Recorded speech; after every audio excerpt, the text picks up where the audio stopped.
This meeting is being recorded. Hola, ¿qué tal? Buenas tardes a todos. Bienvenidos a esta conferencia, a esta presentación del libro de la doctora Pamela Cacciavillani. Antes de empezar, les quiero hacer saber que esta presentación está siendo grabada, así que suponemos que contamos con la conformidad de todos los presentes. Bueno, hoy es un día muy especial para nosotros porque es nuestra primera actividad del año.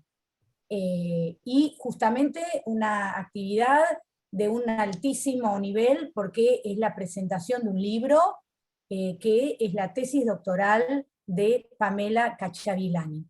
Así que primero le doy de vuelta la bienvenida a todos los que nos vienen siguiendo desde años anteriores. Ya tenemos 2 años de hacer conferencias por medio del Zoom y presentaciones de libros, y luego también gente que se acerca por primera vez a este instituto, así que bienvenidos todos.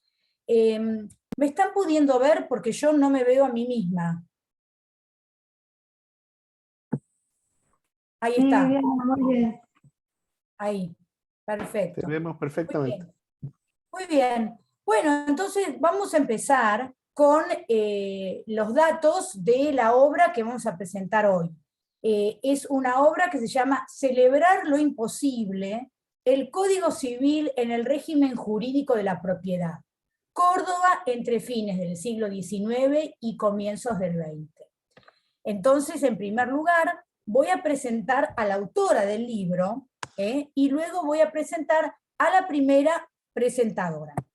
¿Quién es la autora del libro que estamos presentando hoy? Es Pamela Alejandra Cacciavillani, que es abogada egresada de la Universidad de Córdoba, República Argentina, es magíster de un posgrado que se organizó en forma conjunta por la Università degli Studi di Messina, la Universidad degli Studi di Milano y la Universidad de Córdoba, España.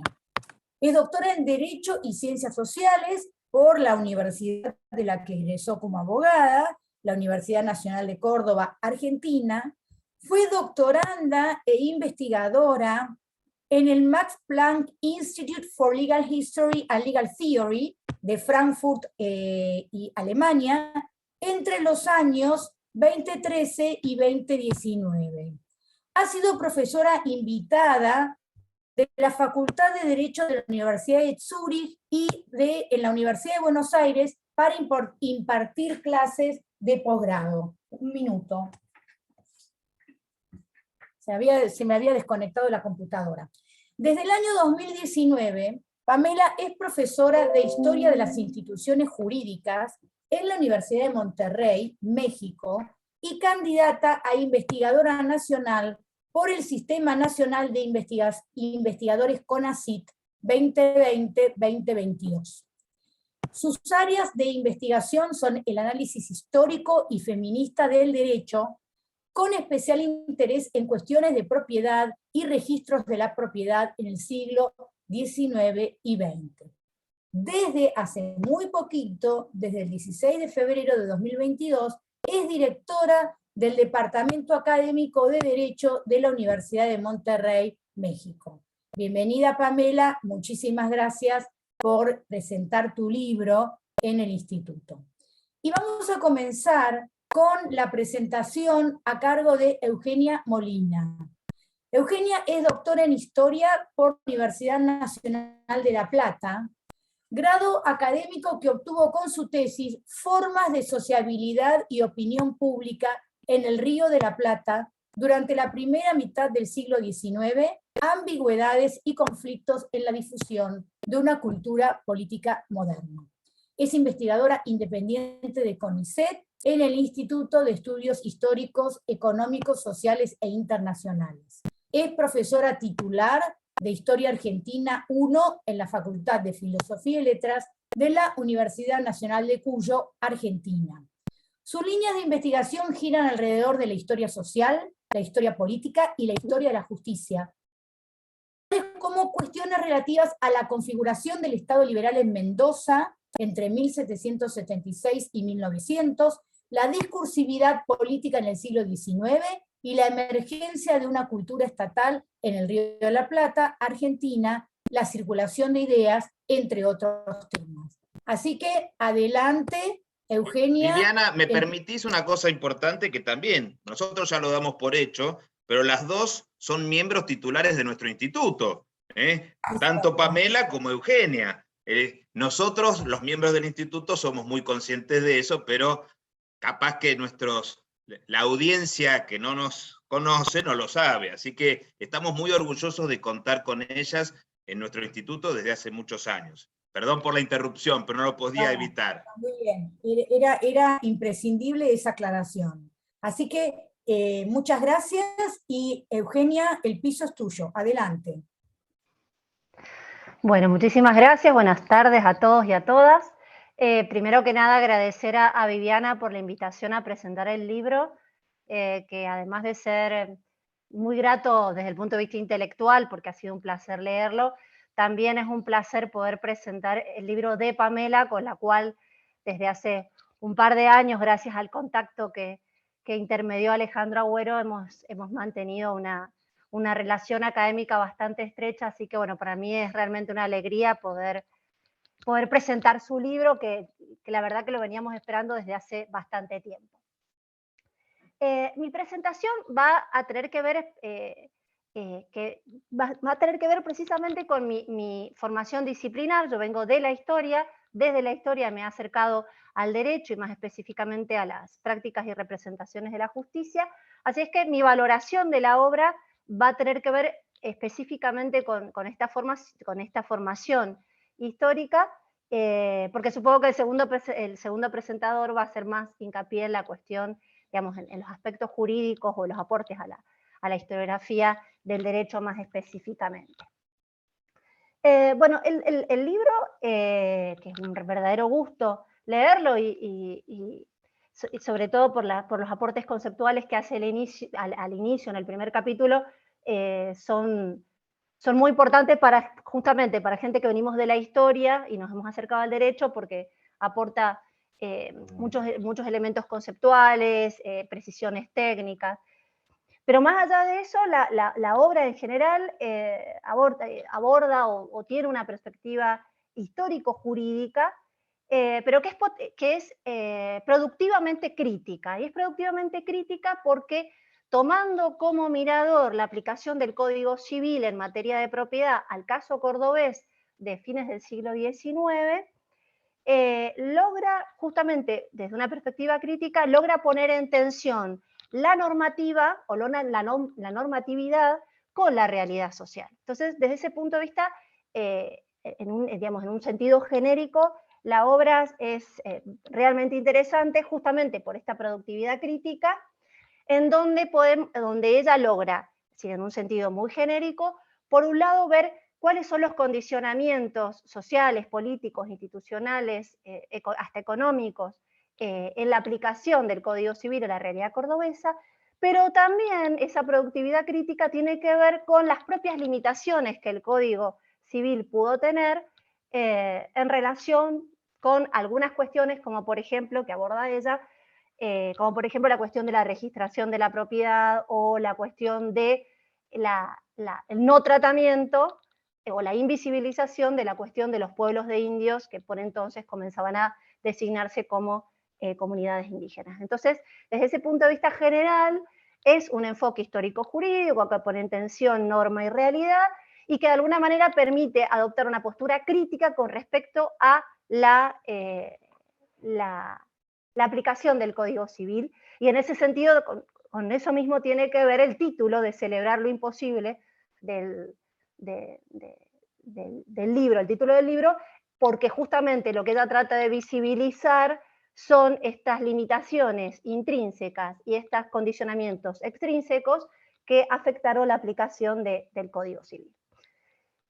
Ahora, si la mirada yo la abordo desde una perspectiva más histórica, que como digo es mi formación disciplinar, realmente la obra de Pamela es realmente un aporte muy relevante a las discusiones actuales del campo historiográfico argentino e iberoamericano.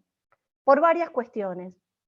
En primer lugar, precisamente porque ella, con esa perspectiva histórica jurídica crítica, logra superar, o sea, no solamente revisar, sino realmente superar ampliamente lo que es una mirada demasiado enfocada en lo legal, porque ella sí aborda lo legal, pero aborda lo legal desde la trama compleja de la realidad social. Entonces, en ese sentido, ella logra dar cuenta realmente de las transiciones y de los desplazamientos desde un paradigma jurisdiccional, antiguo regimental, hacia un paradigma positivista, legalista, y logra detectar, o sea, no solamente logra marcar cuáles son las notas de cada uno de los paradigmas que siguen vigentes y siguen coexistiendo, a veces más en tensión que otras, sino que logra marcar bien cuáles son las continuidades, cuáles son las rupturas y también cuáles son las reformulaciones, porque lo interesante que marca Pamela permanentemente es que muchas de esas persistencias de lo jurisdiccional no es solo persistencia, es reformulación, es resemantización de acuerdo a justamente la situación particular de Córdoba a fines del siglo XIX. Entonces, en ese sentido, me parece que el aporte al campo historiográfico resulta sumamente interesante.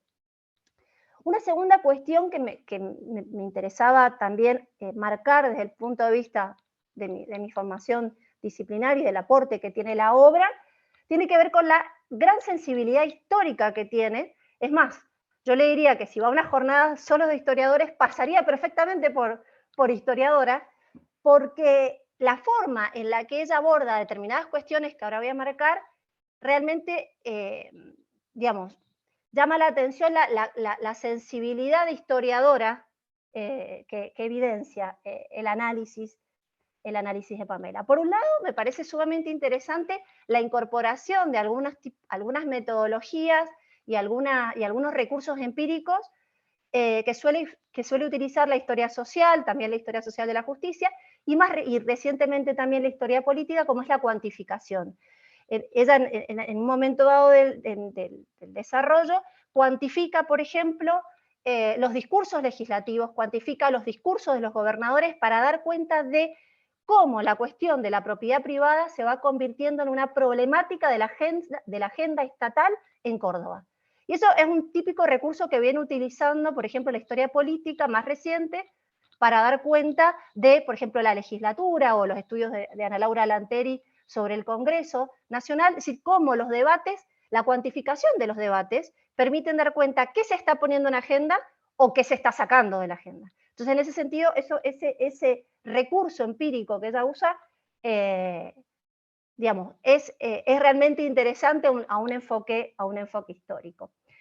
Otra de las cuestiones de los recursos empíricos y el detalle, realmente la exquisitez con la cual trabaja esas fuentes, es el abordaje que hace de los padrones de los pueblos de indios, tanto de los padrones de registro de los comuneros, como las listas de transferencia de propiedades, demuestran una pericia en el manejo de la información que realmente aportan a su argumentación final, del capítulo 6, de que en definitiva, si la intención de desmantelar las comunidades, por lo menos la intención proclamada, era que esos comuneros se transformaran en propietarios individuales de los terrenos o de las propiedades, finalmente no se logró porque pasó lo que muchas opiniones del momento decían que iba a pasar, y es que gran parte de esas propiedades pasaron a convertirse en propiedad privada, pero de población externa a los comuneros y en algunos casos vinculada a la especulación de tierra. Pero entonces ese trabajo minucioso que ella hace con los padrones, el cruce con otro tipo de formato lista digamos, de sujetos, le permite aportar a esta discusión y a este debate en clave histórica.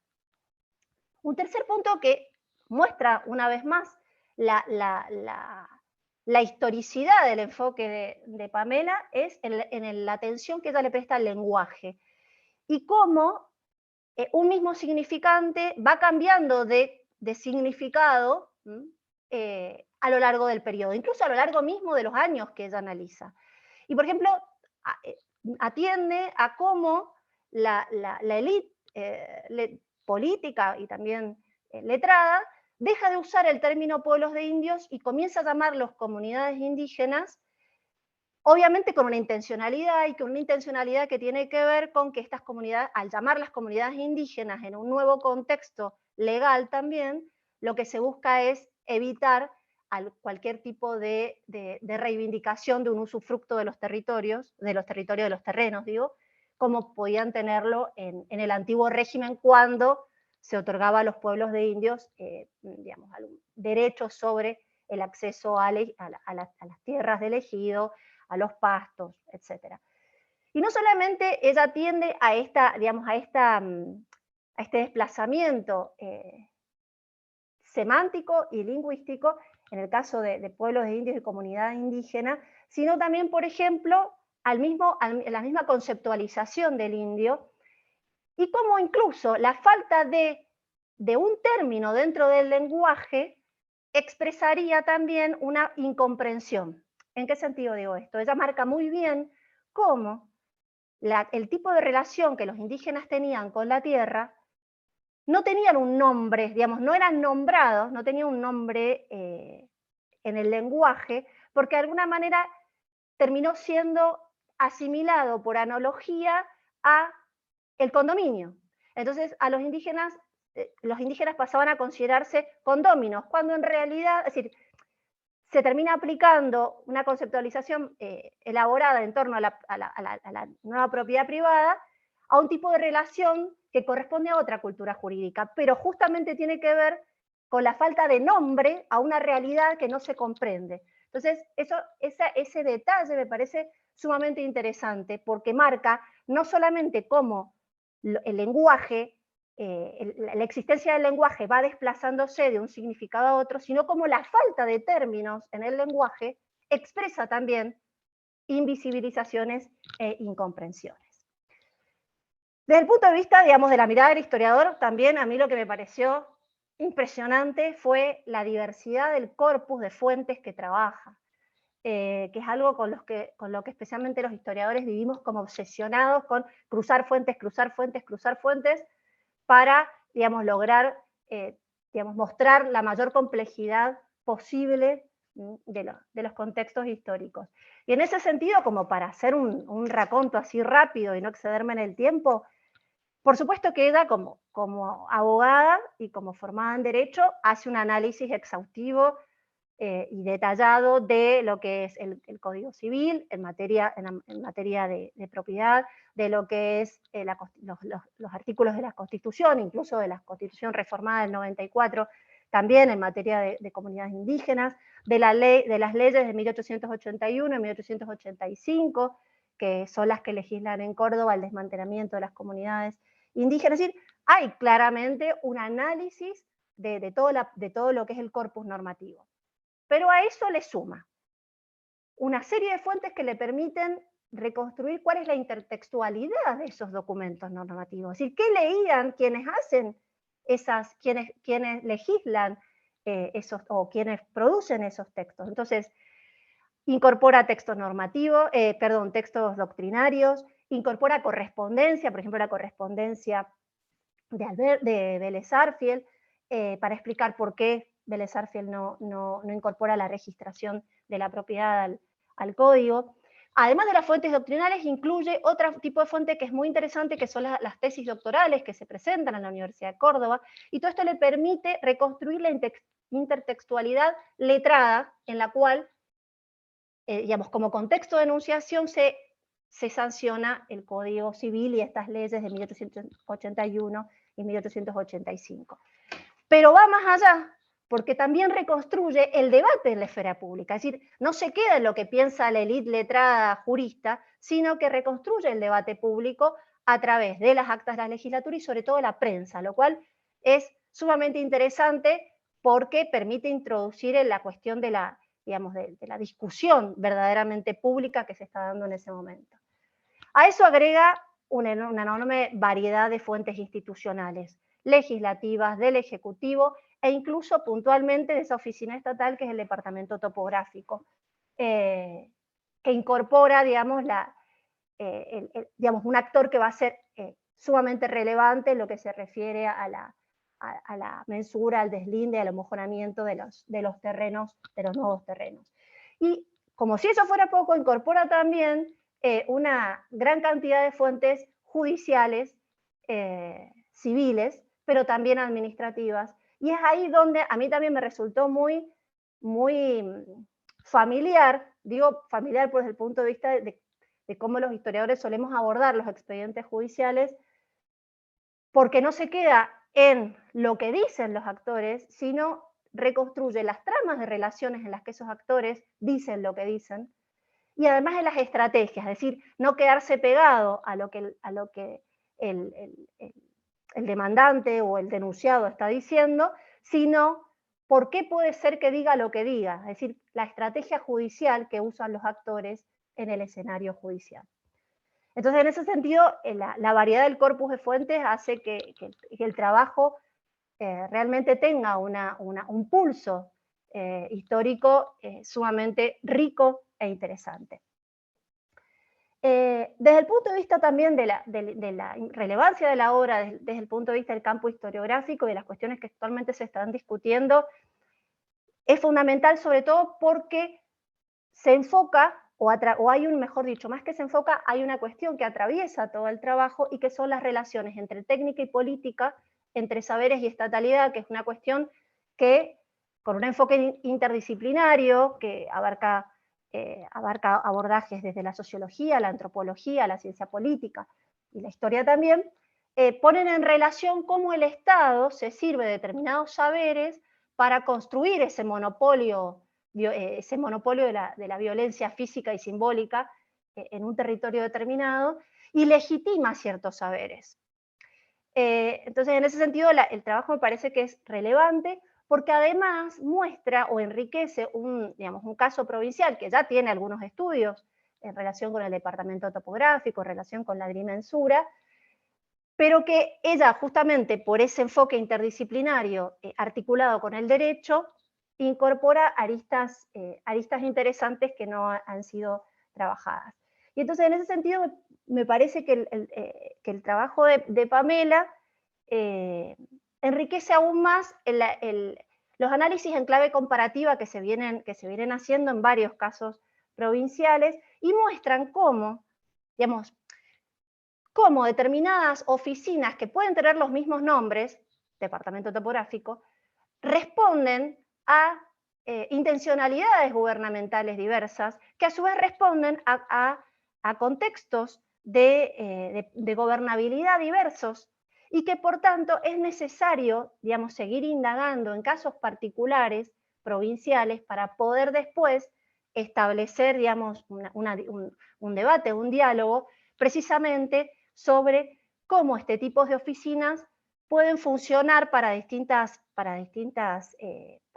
tareas en el espacio público. Porque, por ejemplo, es sumamente interesante que el departamento topográfico cordobés es bastante tardío, sobre todo si se piensa que es una ciudad que tiene una universidad, en relación, por ejemplo, con el de Mendoza. Mendoza en 1853, es decir, casi 10 años antes, ya tiene departamento topográfico.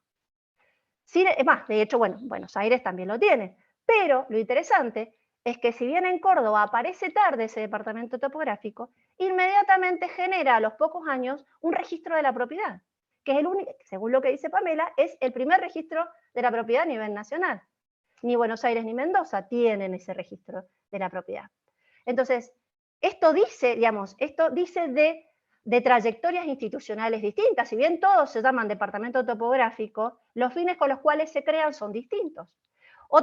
Por marcar otro detalle, por ejemplo, en el caso cordobés, recién en 1886 se incorporan las obras públicas al departamento topográfico. En el caso del de Mendoza, es al revés, el departamento topográfico surge con una finalidad vinculada a las obras públicas y no al catastro. De hecho, no tiene una sección de catastro, hasta que en 1887, al revés, se especializa, si se separa las obras públicas como ministerio del departamento topográfico. Es decir, ¿qué quiero decir con esto? Que es interesante seguir indagando en los casos provinciales y ponerlos en diálogo con el caso de Buenos Aires, porque muestran trayectorias distintas, y trayectorias distintas en donde la técnica y la política y el derecho se van articulando de forma diversa. Y por último, ya con esto cierro, me parece que es muy importante el aporte que hace el libro de Pamela a una discusión que vienen teniendo los historiadores desde hace mucho, pero que especialmente en los últimos años ha sido reflotada, que tiene que ver con la tensión entre la construcción del Estado Nacional y los estados provinciales. Porque precisamente ella retoma una cuestión sobre la que viene llamando la atención desde hace un par de años Alejandro Agüero, y que tiene que ver con la persistencia de la soberanía, de la concepción dual de la soberanía. Y que precisamente en los primeros años, después de la aplicación de la Constitución Nacional, se produce una tensión permanente entre la soberanía de la nación y las soberanías provinciales.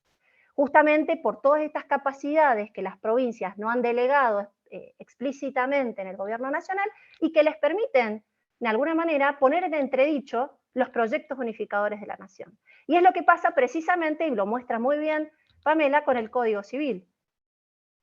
El Código Civil nacional, digamos, con todo su intento uniformizador y unificador a nivel nacional, se enfrenta con la capacidad legislativa de la provincia de Córdoba en relación con el registro de la propiedad.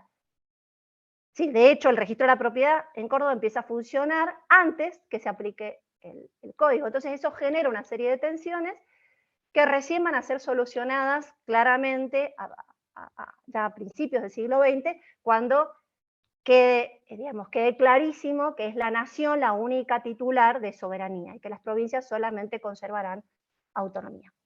Entonces, ya para cerrar, me parece que el trabajo de Pamela es sumamente interesante para el campo, para la historia del derecho es claro, pero para el campo historiográfico propiamente, especialmente porque muestra cómo los casos provinciales no son solamente, no ejercen un rol solamente como recepcionistas o como resistentes a una determinada codificación o legislación nacional, sino que los casos provinciales son productivos, si tienen un rol productivo, generan una acción propia que incluso tiene que ser negociada con la nación. Y esto me parece que va en la línea de lo que vienen mostrando determinados trabajos históricos, como la más o menos reciente, ya ha pasado varios años, compilación de Eduardo Míguez y Beatriz Bragoni,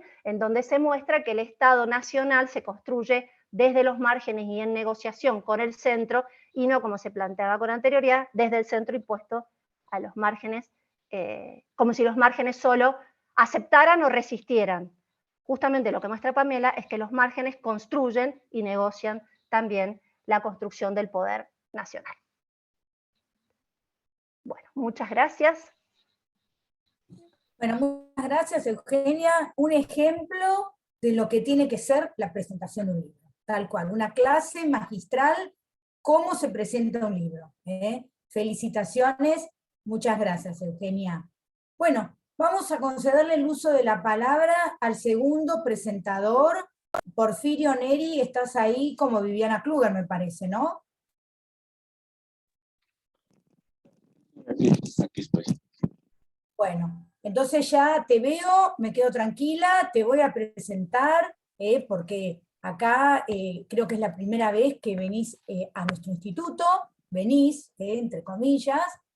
José Porfirio Neri Guarneros es doctor en Historia por el Centro de Investigaciones y Estudios Superiores en Antropología Social, CIESAS, de México. Es maestro en Humanidades por la Universidad Autónoma del Estado de México y licenciado en Historia por la misma institución en la que es profesor investigador. Es integrante del Sistema Nacional de Investigadores con el nivel de candidato a investigador nacional. Sus líneas de investigación se enfocan en la historia agraria, los usos del agua y la historia jurídica de los pueblos indígenas y municipios, durante los siglos XIX y XX en el contexto de consolidación del Estado mexicano.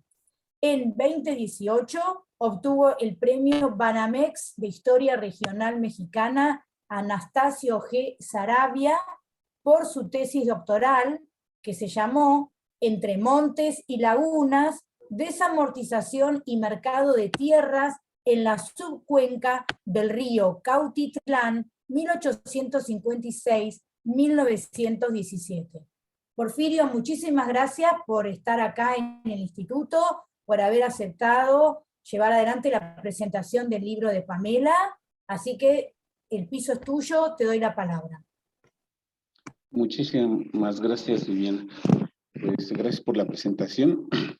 Bueno, el día de hoy presentaré el libro de la doctora Pamela Cacciaviani, titulado Celebrar lo imposible, el Código Civil en el régimen jurídico de la propiedad Córdoba entre finales del siglo XIX y comienzos del XX. Pero antes de iniciar con la presentación y lo que tengo preparado sobre el libro, me gustaría agradecer al instituto la invitación, a Pamela por la invitación a leer el libro que recién ha sido publicado, así como pues a las autoridades del instituto y también las autoridades de la Universidad de Monterrey y la Escuela de Derecho de Ciencias Sociales. Sin duda felicito a Pamela por este logro que después de varios años y trabajo constante ha salido a la luz este texto pues novedoso y que pues, aporta mucho a la historiografía, no tanto a la historiografía jurídica como también a la historiografía de la historia,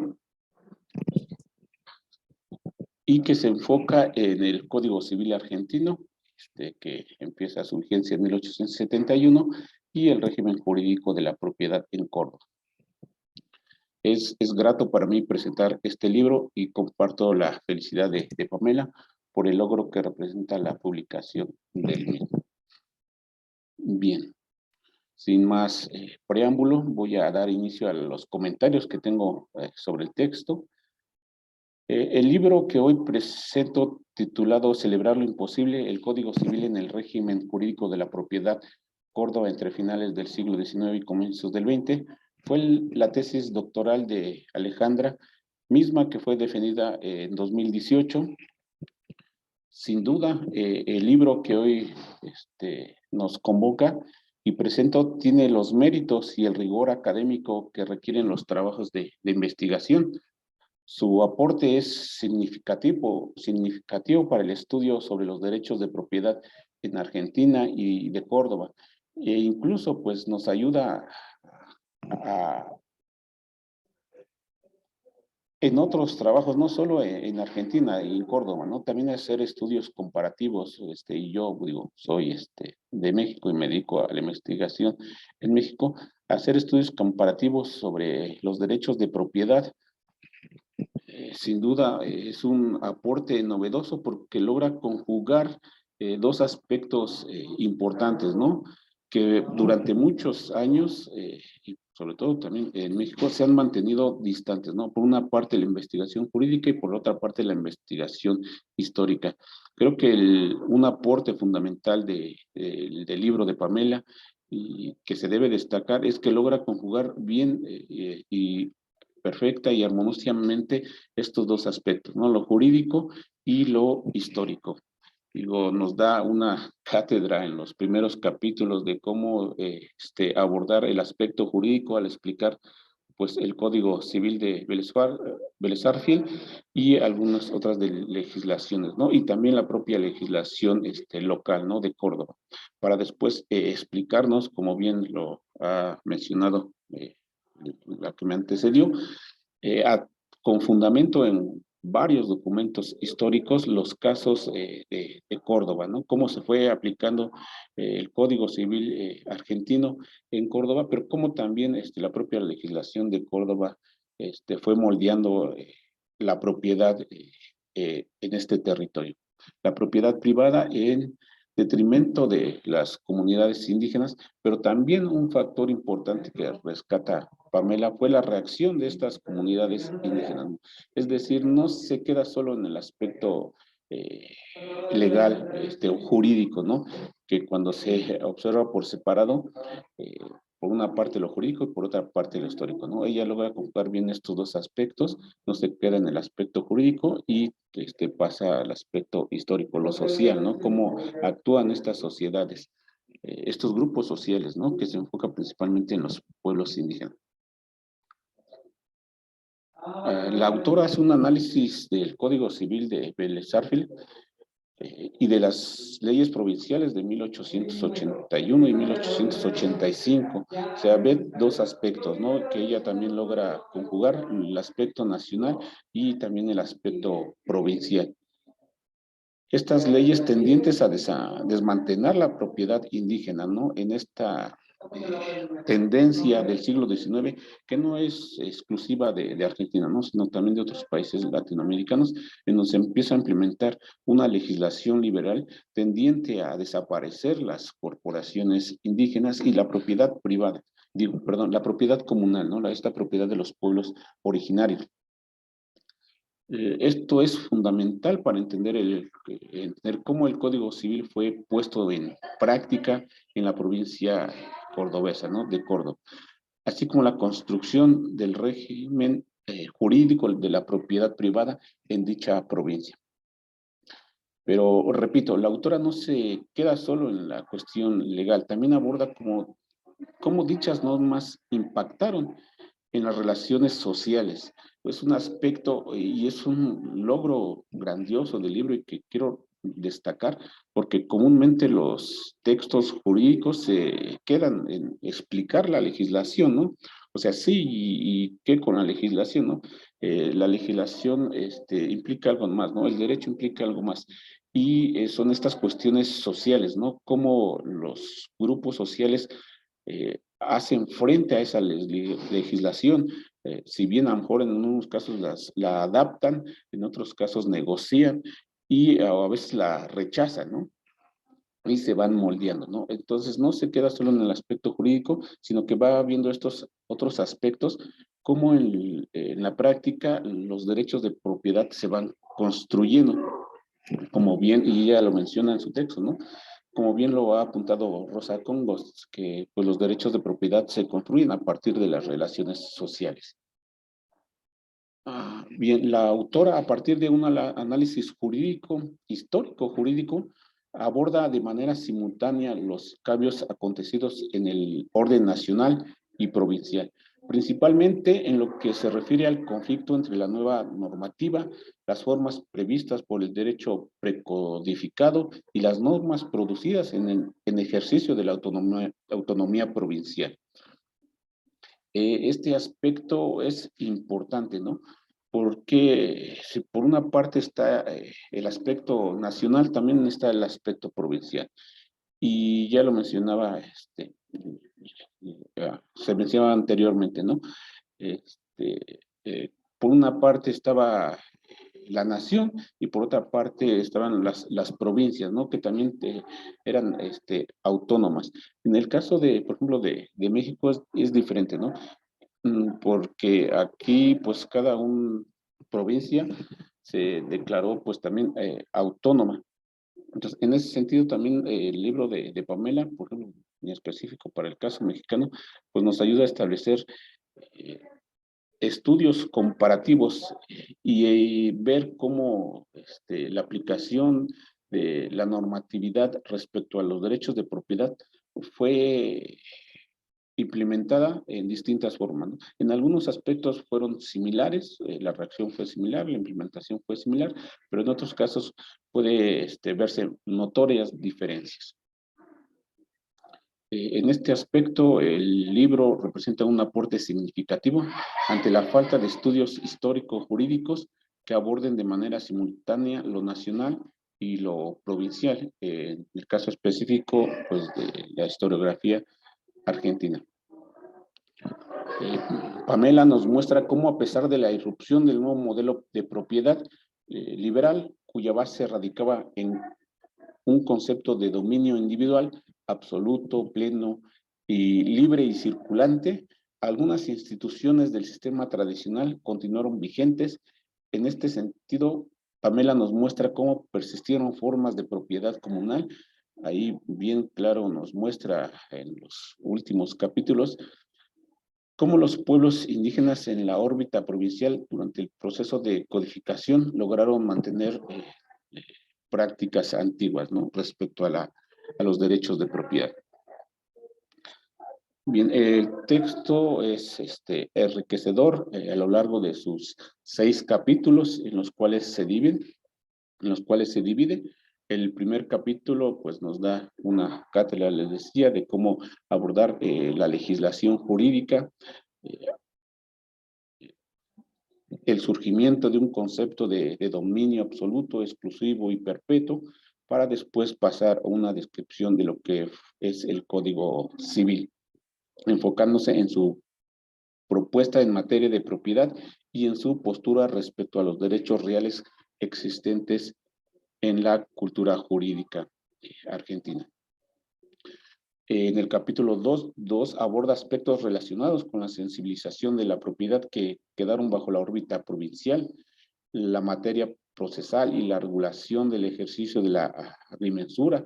Son aspectos fundamentales que desde la historia o desde el historiador comúnmente no se aborda de esa forma porque a veces hace falta el conocimiento que Pamela pues bien lo muestra, ¿no? Por su misma formación, pero también la cuestión histórica, al describir los casos y los expedientes, los logra abordar de excelente forma, ¿no? Esta conjugación sin duda es de resaltar. En el tercer capítulo se estudia la adopción del sistema de título y modo como el rechazo de los codificadores a la adopción del sistema de registración de la propiedad. Se indaga en los condicionamientos que la nueva noción de propiedad encontró en los aspectos provinciales, especialmente en materia registral y en torno a la materialización de dicha noción en el territorio. La autora encuentra que la postura reacia a la registración no fue compartida por los juristas y políticos del momento y motivó diversas propuestas legislativas que proclamaban la adopción de un sistema en particular, específicamente el Torres, ¿no? Se examina particularmente la manera en que este hecho desató una discusión jurídica en torno a las facultades provinciales en materia de regulación de la propiedad. Posteriormente, en los capítulos 4 y 5, la autora se adentra en el territorio cordobés para darnos una cátedra y una explicación de cómo a finales del siglo XIX y principios del XX, los pueblos originarios reaccionaron a la legislación liberal y explicar los rasgos de la política de la propiedad local. Aquí muestra la importancia que dejaron las comunidades indígenas dentro de la agenda de gobierno, que en muchos casos pues fue invisibilizada. De igual manera se tratan diferentes instrumentos jurídicos provinciales dictados durante el siglo XIX que tuvieron como horizonte el desmantelamiento de la propiedad de los grupos originarios. Para finalmente explicarnos en el último capítulo la aplicación de las leyes provinciales de 1881 y 1885, teniendo presente la materialización de la propiedad. Este es otro aspecto fundamental de cómo a través de la agrimensura, las mediciones, se va viendo la materialización de la propiedad, el impacto de las regulaciones y el impacto de las regulaciones del Código Civil. Se analiza la impronta técnica de la legislación cordobesa, la resolución de controversias, la operatividad de los títulos extendidos por las comisiones, el remate y la transmisión de derechos. Además, se aborda un recurso vital y de suma importancia, ¿no? Que es el agua. Al final nos explica y es como un punto que muestra al final y que lo deja abierto, ¿no? A posteriores investigaciones y que no solo para ella misma, ¿no? Sino también para sus lectores, los que pudieran llegar a leer este texto, que no solo es cuestión de analizar la tierra, en muchos casos el agua está vinculado a la tierra. Comúnmente se analiza por una parte la tierra y por la otra parte el agua, ¿no? Ella al final logra hacernos dejar presente y mostrarnos que el agua también es fundamental, ¿no? Que es otro recurso vital sobre el cual pues también se ha hecho bastante legislación y que falta ser analizada. Entonces, en este sentido, y para ir terminando, se puede decir que el proceso analizado por la autora tuvo como horizonte imponer un régimen de propiedad coincidente con el contemplado en el Código Civil.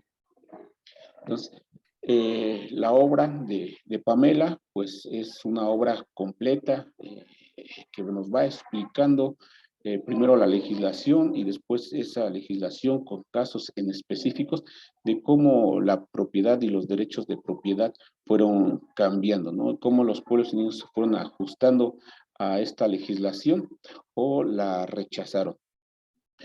Y es fundamental para futuros estudios, sin duda es un texto que los historiadores debemos de leer para entender muchos aspectos jurídicos que Pamela aborda magistralmente en el texto, como por ejemplo, qué es lo que debemos entender por título, ¿no?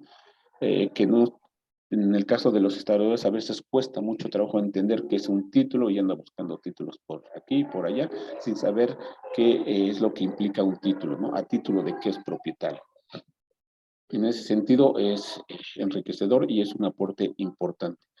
Otro aspecto que me gustaría resaltar es esta invisibilidad de los pueblos indígenas. Y resaltar por qué, porque el texto de Pamela es fundamental, les decía yo, para hacer estudios comparativos. Y yo pienso en el caso mexicano, ¿no?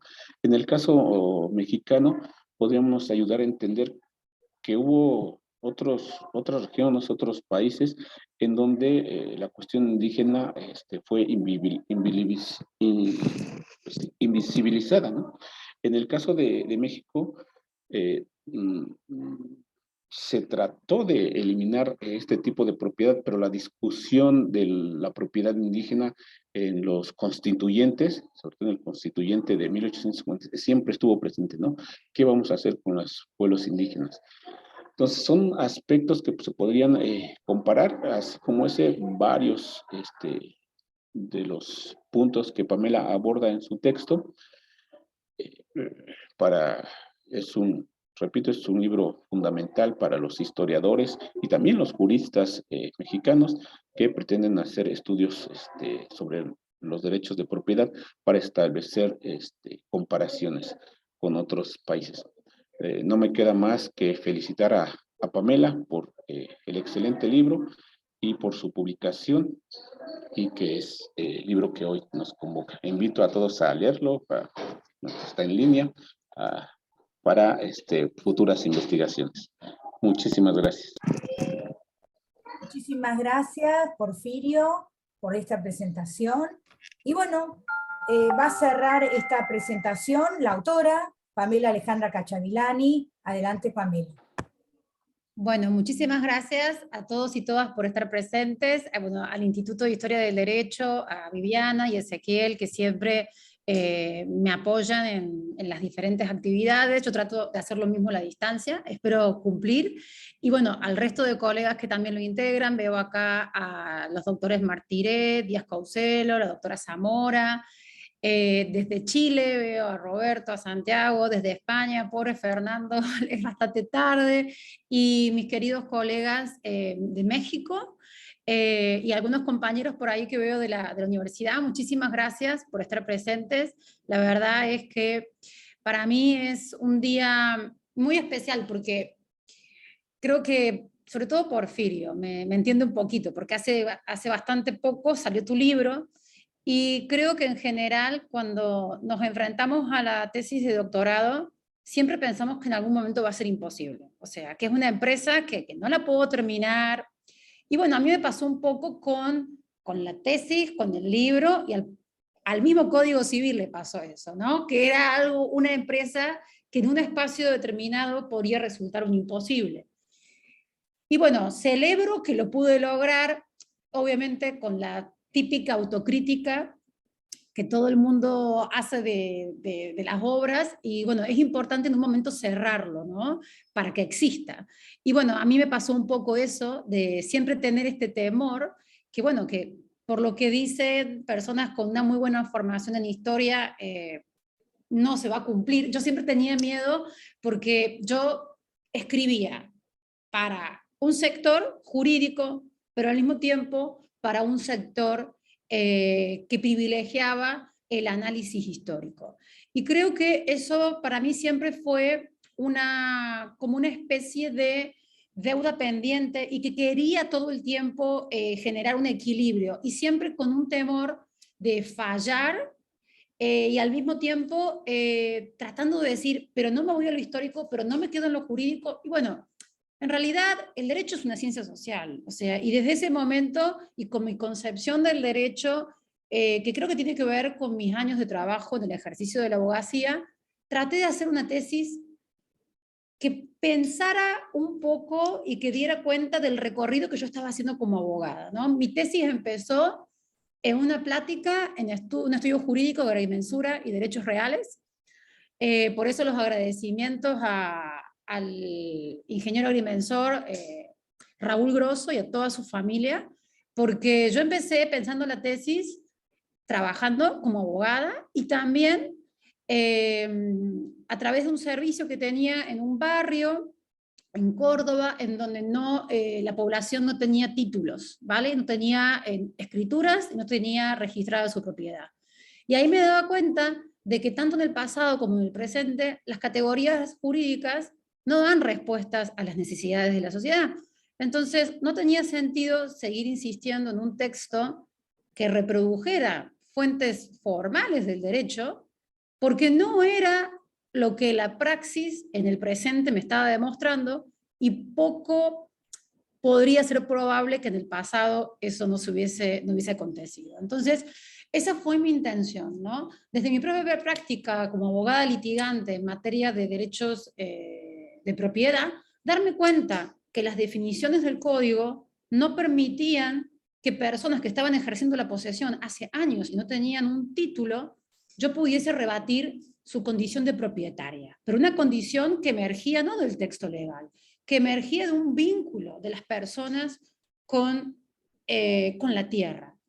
Y este punto que decía José, bueno, Porfirio, yo siempre te digo José y a veces que te dicen Porfirio, entonces puede resonar un poco confuso, que fue un punto que yo cuando me enfrenté al texto siempre tuve esa necesidad de no abordarlo porque no sentía que era el momento, pero sí de dejarlo marcado, que es el tema del agua. O sea, no podemos pensar tierra separada de agua. La idea y eso me pareció muy interesante cuando recurría justamente al derecho indiano, ¿no? La idea de dotar a los pueblos de indios tenía que tener acceso al agua.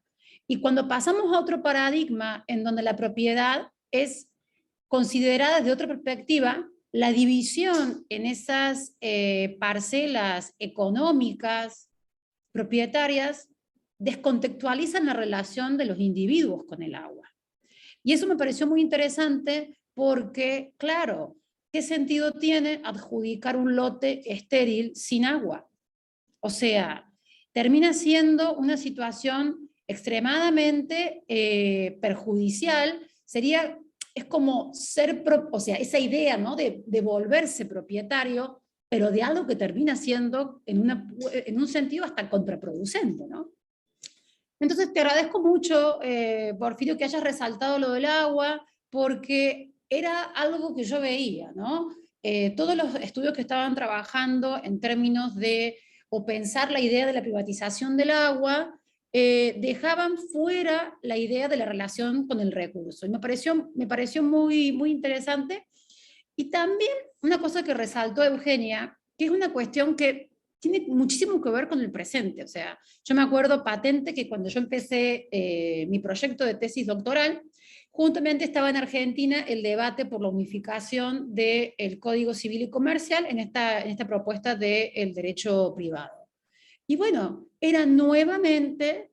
existía una corriente que pretendía colocar la propiedad comunitaria indígena en el catálogo de los derechos reales. Derechos pensados de una lógica completamente individual, completamente con un trasfondo comercial, y la verdad es que yo decía, bueno, entonces mi tema no es un tema 100% histórico-jurídico, porque la misma situación de categorías jurídicas que no dan cuenta de la realidad, lo tenemos hasta el presente. Entonces, a mí me parecía un buen momento, y también para pensar, ¿no?, cómo esa conflictividad, yo participé en las audiencias públicas, en el Congreso de la Nación, y me daba cuenta de que no pasaba meramente por el texto del proyecto.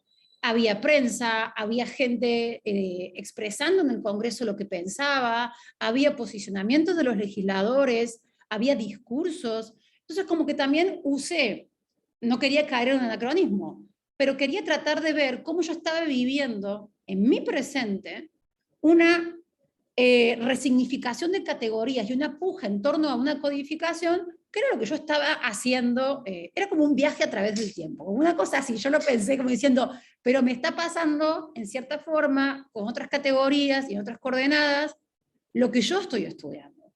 Y entonces una de las cosas que yo empleé fue mi experiencia en el ejercicio de la profesión y lo que yo estaba viendo que estaba aconteciendo para poder realizar un estudio que a lo mejor sí, cuando uno lo abre el libro dice, acá viene lo jurídico, acá viene lo histórico. Pero bueno, tal vez en eso yo me autocritico ahora cuando lo veo. Yo quería, pero bueno, si los historiadores me dicen que hay una lectura amena, me siento muy contenta.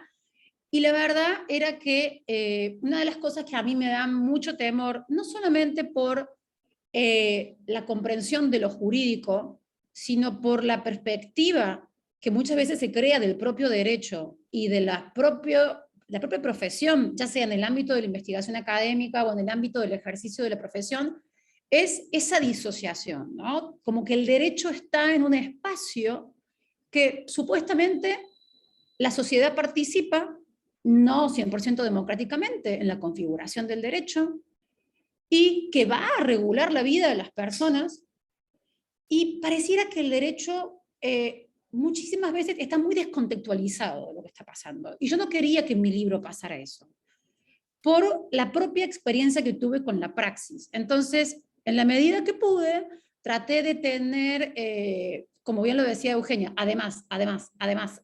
Yo siempre sentía que no era suficiente. Que no era suficiente porque había que ver la correspondencia epistolar, había que ver lo que decían los abogados del momento, porque yo me acuerdo que yo empezaba a pensar en el sistema Torrens. Yo decía, hay un vínculo, tengo que empezar a buscarlo. Y cuando me fui a las tesis de los licenciados en Derecho en Córdoba y vi que había un jurista cordobés, Carballo, que hablaba del sistema Torrens y en una nota al pie pone esa relación entre Australia con las comunidades indígenas para ver qué sucede, ahí como que dije, bueno, tan perdida no estaba, pero no quería centrarme meramente en un espacio, ¿no? Y otra cuestión, privilegiar una fuente. Y otra cuestión que es muy difícil de abordar es cuando estamos inmersos en un espacio federal, por eso Ana Brisa, Porfirio, me van a entender muy bien, es la lógica estadual y la lógica federal implica que si hacemos un estudio mirando únicamente lo que pasa a nivel federal, no estamos dando cuenta, o estamos retratando, como bien decía Eugenia, me gustó mucho lo que dijiste, esto de que los espacios resisten o rechazan. No, los espacios locales construyen, ¿vale? Construyen y dan cuenta de lo que muchísimas veces un proyecto nacional no puede lograr sin tomar en cuenta. Entonces, la verdad que a mí me deja muy tranquila que me hayan dicho esto, porque yo pensaba en un punto que no se iba a entender, ¿no? Y también una cuestión que yo quería hacer, que en eso a mí me sirvieron muchísimo los estudios jurídicos, ¿no es cierto? A mí me sirvió muchísimo la plática con todos mis compañeros y compañeras, tanto con una cosa que me pareció importante fue bueno, yo tenía que presentar una tesis en una facultad de Derecho. Entonces tenía que asumir ese desafío de pensar una propuesta jurídica que no se desvinculara del contexto de producción. Y eso para mí es algo muy importante, y eso yo creo que es un área de oportunidad de los historiadores del derecho, porque los autores del derecho civil han hecho un estudio muy bueno en términos de lectura del derecho registral, de categorías, pero no le podemos exigir a la civilística que lo aborde históricamente. O sea, ese es nuestro área de expertise y nuestra área de oportunidad. Y justamente que creo que con una buena relación con la historia y con una entrega a aprender, porque eso es lo que yo hice. Yo dije, bueno, yo necesito aprender formas de redacción desde la historia, lecturas, preguntas. Entonces, para mí, mi tránsito por la maestría fue un espacio de aprendizaje en donde yo aprendí muchas técnicas y muchas formas de percibir lo jurídico, que para mí a lo mejor no entraban en la definición, o no, pero tenía que hacer ese proceso, ¿no?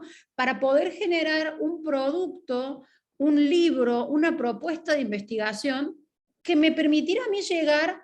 Yo no quería, muchas veces uno dice, bueno, ¿cómo te gustaría que leyeran tu libro?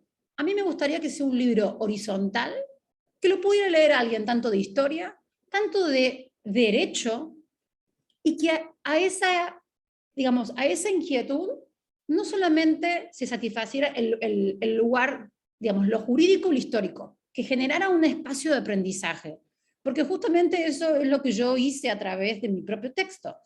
Y creo que relacionarlo con México, creo que fue una especie de premonición. Yo no sabía que iba a terminar viviendo en México, pero me vino muy bien porque yo creo que el caso mexicano es un caso muy interesante, porque a diferencia de Argentina, la competencia de los estados para tener sus propias codificaciones, eso nos permite una escala y una agenda de análisis muy relevante, que el caso argentino difiere obviamente por la idea de una legislación sustancial común.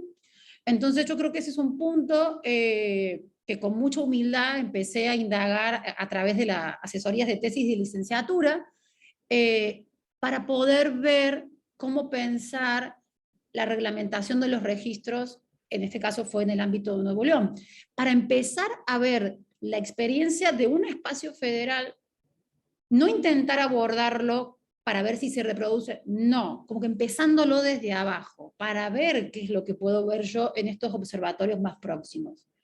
Sinceramente, creo que una de las cuestiones que a mí me interesaban, me interesaba poner en, digamos, como en foco de discusión, era que los temas históricos jurídicos no son temas del pasado que están circunscriptos a un espacio temporal limitado. Sí, eso es cierto, en su propia producción, pero las problemáticas perviven. Si hoy vemos, en el caso de la provincia de Córdoba, tenemos un registro de poseedores.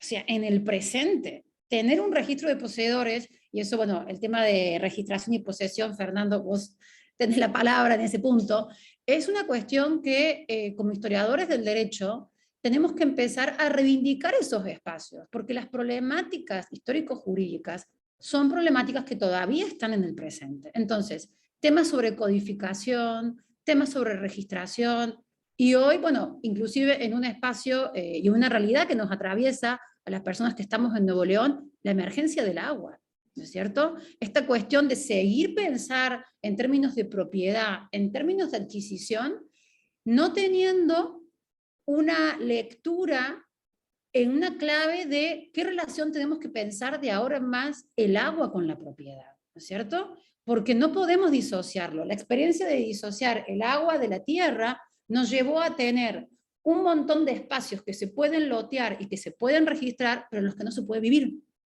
¿vale? Y en donde generar espacios en donde se pueda vivir va a generar una rediscusión en torno al agua. Entonces, eso para mí era algo muy importante que jamás pensé, pero las fuentes me lo estaban diciendo. Las fuentes me decían, entonces empecé a prestar atención en los discursos de los gobernadores, en donde a la par de la problemática de la tierra empieza a venir, ¿y qué pasa con el código de agua? ¿No? El Código Civil se expresa en torno al agua también. Entonces me pareció un punto interesante que no tenemos que descuidarlos justamente porque en los expedientes eso emana. Recuerdo que era por el tema de una sequía, ¿no es cierto? En el caso de los pueblos de indios de Cosquín. Entonces ahí tenemos una lectura sobre cómo en un expediente de tierras circula la cuestión relativa al agua. Inclusive cómo estos técnicos, estos expertos, agrimensores, que van a intervenir en los repartos de los lotes, muchísimas veces la perspectiva de ellos no es una perspectiva que la que tienen los juristas. O sea, es un punto interesante para ver. Y también yo creo que es un espacio de retirada.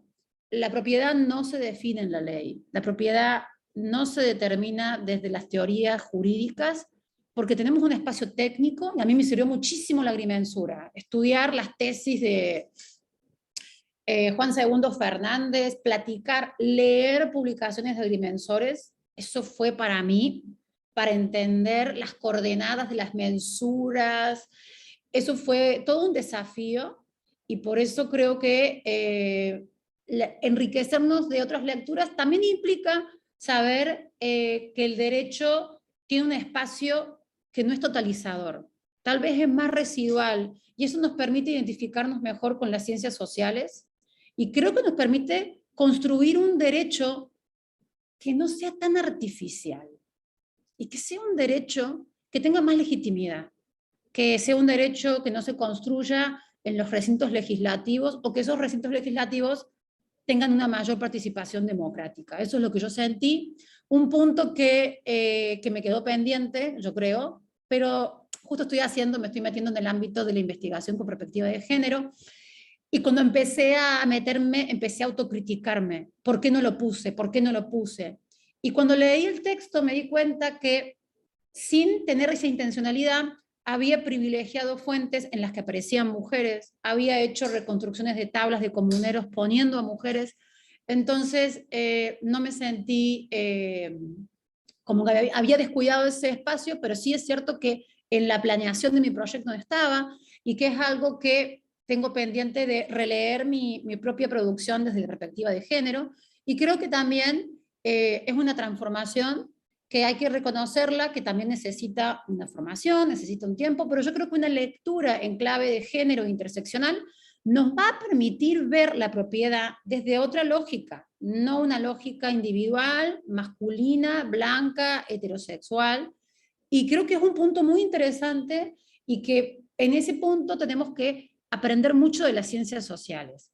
No quiero robar más tiempo porque creo que... una última cosa que quiero decir es que dentro de toda esa imposibilidad que terminó siendo posible, era la ilustración. Me acuerdo que cuando Thomas Dube y Otto Danberg, que también les agradezco muchísimo a ellos, me dijeron que tenía que elegir una ilustración.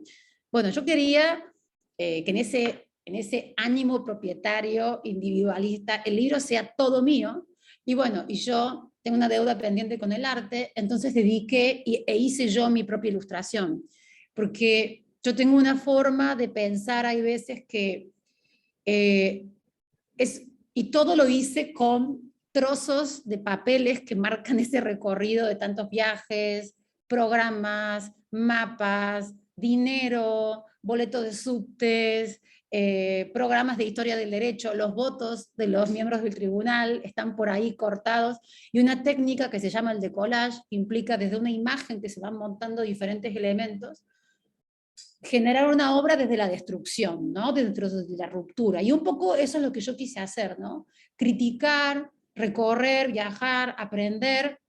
Y bueno, creo que una de las cosas que más me pone contenta es que esté ahí, ¿no? Que esa imposibilidad se transformó en algo posible, y bueno, y que hoy lo puedo celebrar con ustedes. Así que muchísimas gracias por el tiempo, por estar presentes, por haber leído, y les pido muchísimo perdón si el libro tiene fallas, soy humana, me equivoco, y bueno, les agradezco mucho porque todos los que están presentes y los que no han podido estar por cuestiones de tiempo, me dieron como una perspectiva y sus trabajos me enriquecieron muchísimo. Así que muchísimas gracias.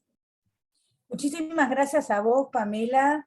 No dije al principio que esta charla está también auspiciada por la universidad donde trabaja Pamela, así que también muchísimas gracias a la gente que nos hizo todo el soporte, que hizo un flyer precioso, hermosísimo, así que va nuestro agradecimiento a la universidad, a la UDEM. Y bueno, esto que hizo Pamela fue muy didáctico, porque en realidad, más que ser la presentación de un libro, es explicar cómo escribió su tesis, cosa que le sirve a muchos de los que están acá, que son estudiantes y que se están debatiendo, ¿no?, en todas esas dudas que uno tiene cuando uno escribe la tesis. Y por el otro lado, Pamela, pasaste el aviso de la importancia de la historia del derecho. Una batalla que tenemos que dar continuamente quienes nos dedicamos a esta disciplina. Así que ahora se abre un espacio de comentarios, de preguntas de los asistentes. Les pido por favor a los que quieran hablar, que lo hagan levantando la mano, que está abajo donde están los 3 puntitos, y que la pregunta sea concisa, y la respuesta de Pamela también sea concisa, así pueden hablar todos los que quieren hacerlo. En primer lugar, le damos la palabra a nuestra amiga Ana Brisa Oropesa Chávez de México, luego Romina Zamora de Argentina, de Tucumán, y después Eduardo Enrique Aguilar, que creo que es de México. Adelante, Ana. Muchísimas gracias, Viviana. Pamela, yo no podía faltar, yo te decía que este era un imprescindible, lo tengo en la agenda desde hace un montón. Quisiera felicitar, la verdad es que la publicación de la tesis doctoral se siente siempre como un logro doble, o sea, porque es el título, y luego es transformarlo en libro, que implica también un trabajo de reconstrucción de una estructura académica, algo que pueda ser leído por una mayor cantidad de público, y eso también pues tiene un doble mérito. Yo en realidad no tengo una pregunta como tal, pero sí, yo no he tenido oportunidad de leer el libro, me lo voy a comprar, ya también lo tengo anotadísimo, pero de lo que escucho de las presentaciones y de tu propia reflexión, me parece que estos temas sobre análisis de derechos de propiedad tocan desde luego varios ámbitos, pero yo quisiera destacar 2 en particular. En primer lugar, que parecería no tener de primera instancia mucha relación, pero es cierto que los derechos de propiedad son fundamentales para los estudios sobre corrupción, porque a partir del análisis de derechos de propiedad es que podemos definir diversas categorías de corrupción, y si hay algo que ha dejado patente una regulación deficiente o una incomprensión de los derechos de propiedad, son las diversas manifestaciones de corrupción que hay a lo largo y ancho de todos los países de América Latina, vamos, solo por hablar de un ámbito geográfico que desde luego también están presentes en otras latitudes. Y por otro lado, todo lo que tiene que ver con derecho notarial y registral, que también hay ahí una oportunidad, creo yo, para ambos nichos de regresar a la historia del derecho, como bien lo decía la doctora Kluger, que estos aparatos regulatorios cuyo objetivo es dotar de seguridad jurídica, en muchas ocasiones efectivamente se construyen sobre supuestos deseados, sobre un derecho ideal que no coincide con la realidad de la presencia del mundo indígena, por ejemplo, en México particularmente de ejidos y de otras suertes de aparatos regulatorios de la propiedad que incluso van con derecho agrario y que incide en diversos aspectos, ¿no? En ese sentido, pues me parece una reflexión no solo feliz y oportuna, sino en realidad a la que le debemos mucho trabajo y mucha construcción desde la historia del derecho.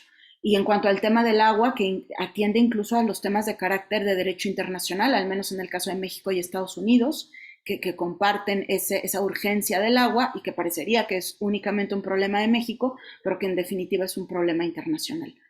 Así que no, solamente quería darle la enhorabuena a la autora, decirle que estoy, bueno, interesadísima en leer la obra, me la compro ya, bueno, nuevamente agradecerle al instituto, a Viviana y Ezequiel, la oportunidad de ponernos juntos, ya los extrañábamos y estamos muy felices de volver a los encuentros semanales. Muchísimas gracias. ¿Puedo decir una cosa chiquitita, Viviana? Bien, mira, Ana Brisa, lo que vos decís es, y por eso yo siempre vuelvo a un presente próximo, ¿no? Un pasado que está cerca del presente. Yo no quise utilizar la palabra corrupción, pero en el texto sí hablo de que muchos agrimensores se quedaron con las mejores tierras, de que había personajes políticos que se quedaron, y en el caso de Córdoba, en el registro público de la propiedad, que es el espacio de seguridad jurídica de la propiedad, existieron estafas, ¿vale? En donde fue el propio registro el que generó una inseguridad. Entonces, es interesante pensar cómo esa seguridad que se pretende también puede ser un espacio, ¿no es cierto? Digamos, de generar una institución que parezca generar una seguridad, pero que se pueda utilizar en un provecho. Entonces, creo que el tema de corrupción, resignificando el concepto de lo que se va a querer emplear por esa idea, en términos de propiedad, en términos de privatización y de crear un órgano o una dependencia como el registro público de propiedad, debe ser examinada desde esa lógica también, ¿no? Porque es un espacio de control interesante y también de cuestionar seguridad para quiénes acceden, cómo se accede. Así que te agradezco mucho, Ana Brisa. Bueno, muchas gracias. Romina Zamora, adelante. Hola, muchas gracias, Viviana, también felicitándolos a la doctora Kluger, al doctor Abasolo, al esfuerzo que hace el Instituto de Historia del Derecho por mantener este espacio, que es muy, muy valorado. Y el libro de Pamela me parece una apertura excelente para el ciclo. Más que una pregunta, tengo comentarios, porque yo tuve la suerte de leer algunos artículos, de hojear el libro, de hablar con Pamela, y creo que ella, en el cruce interdisciplinario entre la historia y el derecho, se acerca con sensibilidad de antropóloga. Lo que ella hace es una antropología jurídica, una antropología mirando el presente, yéndose para atrás, volviendo, que le da un juego riquísimo. Y quisiera resaltar algo de la redacción del libro, y es que empuja la disciplina hacia adelante, porque construye un diálogo metodológico sin que eso significa destruir tradiciones anteriores, sino hay mucho por hacer, vamos para adelante. Sobre los comentarios, Eugenia dio cátedra, y Eugenia, como está en Mendoza, tiene interiorizado el problema del agua. Entonces para ella le parecía natural, por eso no lo he resaltado, pero sé lo importante y lo destacado que es en sus trabajos y en sus estudios y en su vida cotidiana el tema del agua. Y Porfirio enriqueció muchísimo la perspectiva comparada, porque así como el libro, tal como lo señaló Eugenia, está complejizando la relación entre el gobierno central y las provincias, estamos viendo esa misma lógica en perspectiva comparada, la relación del Estado o los estados con sus periferias, cómo se construyen propiamente los estados, y sobre todo cómo se da esa relación con sujetos preexistentes, pero que en el nuevo derecho no tenían nombre. Porque hasta el día que sigue presente hasta el día de hoy. Porque además asumimos la propiedad como algo eterno, asumimos el acceso a los recursos como algo implícito, y Pamela nos muestra que eso no era tan así y no es tan así. ¿Cómo se relacionaba este registro de la propiedad con el orden tradicional? Cómo el orden tradicional chocaba con las mensuras, porque un gran propietario que decía mi propiedad llega hasta allá, de repente tenía que enfrentarse con un agrimensor que le decía no señor, no llega hasta ahí. Y cómo entran, o cómo entraron o cómo no entraron en el registro de la tierra los sujetos y las formas de posesión y uso de la tierra que no tenían nombre. En eso Pamela también nos abre su agenda para futuros estudios, porque así como vio una perspectiva de clase, también está cruzando o proponiendo cruzar una perspectiva de género. Lo que me hace pensar en algo que decía Viviana también, cómo construimos históricamente el derecho, cómo se construye esta legitimidad para el acceso a la tierra, es en definitiva cómo se construye o cómo se confluyen distintos ámbitos para la construcción histórica del derecho y una historia del derecho. Así que, Pamela, solamente felicitaciones y agradecimientos. Felicitaciones a los presentadores y a quienes propician este espacio de encuentro. Muchas gracias.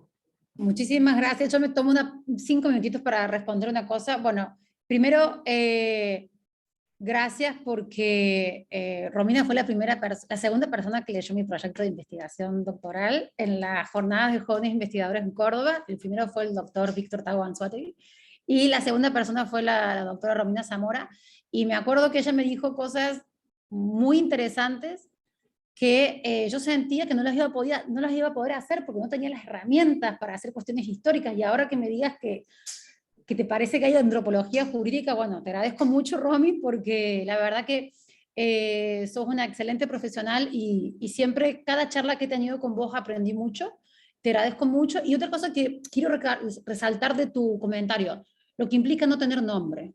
No tener nombre es ser invisible, no tener nombre es no poder identificarse. Como atributo de la personalidad, el nombre nos permite diferenciarnos, ¿no?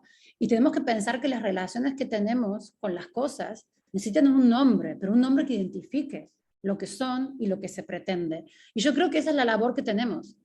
Crear categorías jurídicas, pero hablando con historiadores, con antropólogos y con las personas. Entonces yo creo que no tener nombre, tenemos que advertirlo, pero tenemos que empezar a crear un nombre y preguntar qué tiene que reflejar ese nombre, esa categoría. Así que muchísimas gracias, Romy. Gracias, Pamela. Eduardo Aguilar, adelante. Muy buenas tardes a todas y a todos. Yo me uno a las felicitaciones por el libro, por esta presentación a Pamela, y claramente también por la presentación a los colegas que hicieron el favor de leerlo. En realidad, a mí en este momento yo tengo como mi mente bien revolucionada porque se me vienen muchísimas ideas con todas estas ideas que han colocado en la mesa. Y me gustaría en este sentido hacer una pregunta que ya más o menos ha respondido un tanto Pamela, y tiene que ver con el periodo histórico que se está analizando en los términos de la institucionalidad, el levantamiento de la institucionalidad del sistema capitalista en el continente americano, y cómo se hizo necesario toda esta invisibilización y toda esta cuestión de la noción, ¿no?, de propiedad frente a la otredad de los pueblos que vivían acá. Y en ese sentido, hoy en día que estamos como en un periodo de transición, al menos desde la economía política, si lo estudiamos, en una crisis estructural del sistema actual, y cómo estamos transitando hacia otras formas que todavía no alcanzamos a ver del todo. La pregunta iría en este sentido: ¿qué claves nos darían el estudio de este proceso de institucionalidad del capitalismo en aras de comprender esta emergencia de sistemas sociales, económicos, jurídicos, políticos que estamos vivenciando? ¿Qué podríamos recuperar en este sentido? A lo mejor la pregunta es un poco ambigua, pero quisiera escuchar algunas reflexiones de Pamela. Muchas gracias. Bien, gracias, Eduardo. Bueno, te agradezco mucho por tu interpelación. Yo creo que no tengo la respuesta, pero creo que es muy interesante lo que... Yo creo que acá hay dos cuestiones. Primero, abordar los estudios desde la perspectiva histórico-jurídica y antropológicamente también, creo que nos va a permitir retratar, no siempre al 100%, porque es imposible, pero las experiencias, los resultados, creo que es importante hacerlo de forma crítica para no crear investigaciones teleológicas para justificar resultados.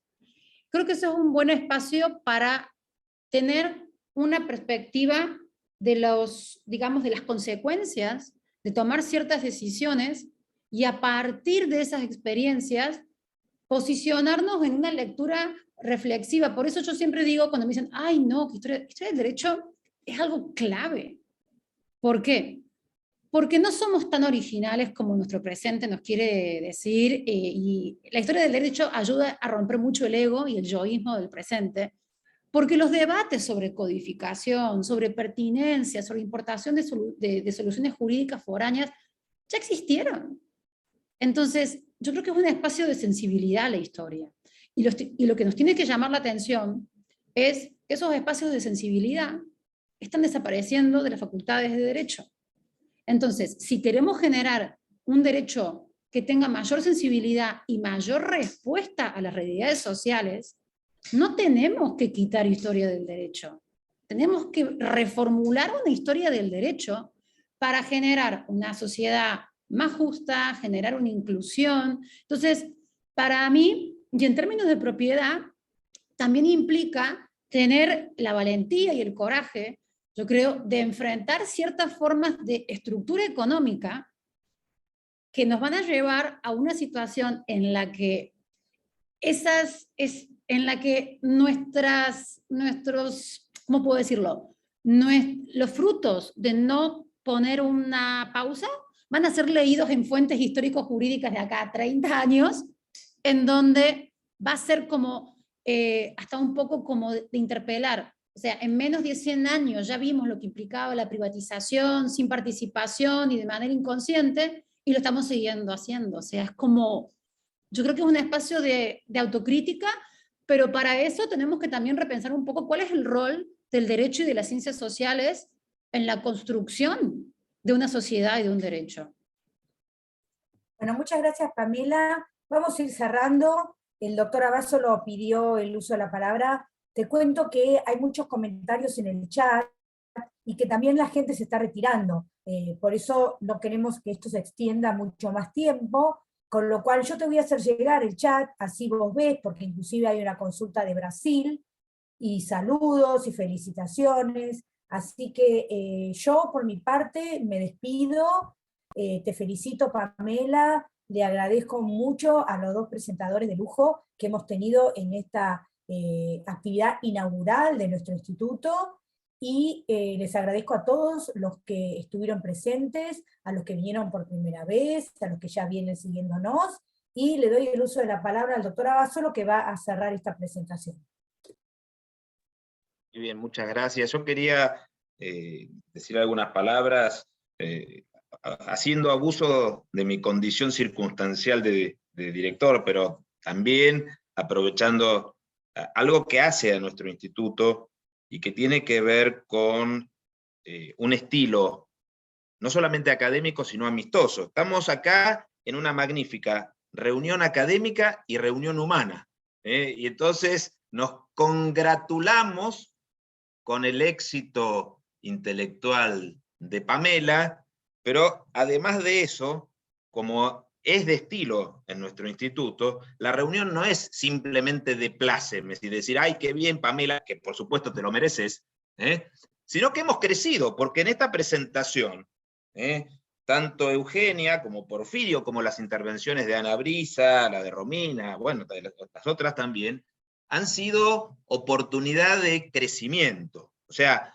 acá no es que había un libro y nos enteramos solamente del libro. Ya Viviana se llamó la atención sobre la importancia de lo que dijiste vos, Pamela, del papel de la historia del derecho. Yo quiero acá señalar dos cosas como para ir cerrando, además de que voy a felicitarte ahora y te sigo felicitando al final. Voy a cerrar con una felicitación para que quede esa palabra como la última voz de esta presentación, que de paso, por otro lado, también voy a felicitar a la Universidad de Monterrey por haber decidido contar con tu conducción y tu aporte en el área de Derecho. Hay que felicitarlos a ellos porque seguramente que van a tener frutos extraordinariamente buenos en breve.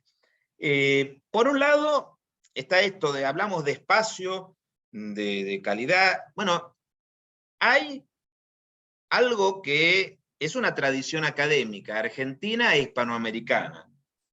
Como dicen que las obras no son solamente fruto de las personas y de las individualidades, sino de su tiempo y de su ambiente, Pamela se integra en la tradición de la investigación histórico-jurídica argentina e iberoamericana, y es la cara de una nueva generación que, como dijo muy bien Romina, sin romper con la tradición anterior, hace propuestas nuevas y va a avanzar en caminos nuevos y va a proponer cosas no pensadas, que tal vez no eran relevantes en su momento o no se podían ver. Y esto es una cosa muy importante de la construcción de un tejido intelectual que hace a una comunidad académica.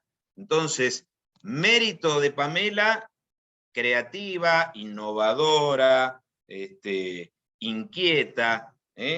Y acá le voy a hacer una pequeña corrección, que ella se va a dar cuenta que es muy amistosa y muy... Porque mientras ella hablaba hoy decía, las fuentes me decían, como que eran las fuentes que hablaban solitas. Y acá Eugenia marcó muy bien, una de las cosas, que hay una elección de fuentes. Las fuentes no vienen solas, no son elocuentes. Vos primero elegiste un caudal formidable de fuentes, y después a esas fuentes les hiciste preguntas inteligentes. Entonces, yo te voy a corregir, las fuentes no te decían nada, fuiste vos la que le hiciste decir a esas fuentes. Y en eso nos aportás luz, perspectivas, en este sentido, vuelvo a señalar, muy contento como colega, como amigo, como miembro de la institución que vos formás parte, y de este espacio de reflexión que nos hace pensar cada vez más en las posibilidades que nuestro aporte en el diálogo interdisciplinario puede generarle a la historia y a la ciencia jurídica. Así que me despido de vos, y también los saludo a todos los demás, con una felicitación y un aplauso. Muchas gracias a todos y todas por tomarse el tiempo y por leer. Les agradezco mucho. Y bueno, pueden descargar ahí el libro, como dijo Ezequiel. Y gracias, es verdad, yo les hice las preguntas a las fuentes. Así que gracias. Ahí. Bueno, que tengan una linda tarde. Bye.